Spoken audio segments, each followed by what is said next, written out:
तर आज संध्याकाळी मी ऑफिसला गेल्यावर आमच्या दित्तूसोबत काय झालं बघा. दित्त्याच्या मम्मीनं दित्तूसोबत काय केलं बघा. तर हे बघा दित्तूला केलं होतं शेप केलं होतं कारण की दित्त्याचा करायचा होता व्हिडिओ आणि दित्त्या पण एकदम कांदा मिदा घेऊन नाचत होती. तर मी ऑफिसवरून आलो घरची ड्युटी कशी सांभाळतोय बघा. कसं दित्त्याला झोपवतोय बघा. तर दित्त्याला झोपून झाल्यावर दित्त्या खेळवायचं पण असते. म्हणून आम्ही असंच रील्स बघत बसलेलो. तर रील्स बघता बघता एका भावाचा फोन आला गावातनं. तर काय म्हणतोय बघा तो ऐका जरा. हॅलो. हा बोल की. ऐक पुण्यात आहे. हा शेक व्हायला लागलाय. आयला मग काहीतरी पर्याय काढला पाहिजे त्याच्यावर. चालते चालते काही विषय नाही काही विषय नाही. ठीक आहे धन्यवाद धन्यवाद. हा हा तर भावाचं म्हणणं असं होतं की आपण व्हिडिओ जो करतो तेव्हा कॅमेराला घालतो तर मग आपण एक पर्याय काढला.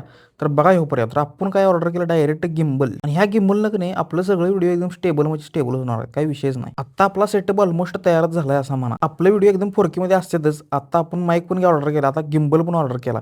त्यामुळं जरा चांगल्या लेवलचा तरी सेटअप तयार झालाय. आता बघा जरा फॉलोअर्स आणि सबस्क्रायबर ऑर्डर गोप्रोच ऑर्डर करतो नाही बघा. त्यामुळे फॉलो आणि सबस्क्राईब करून ठेवा.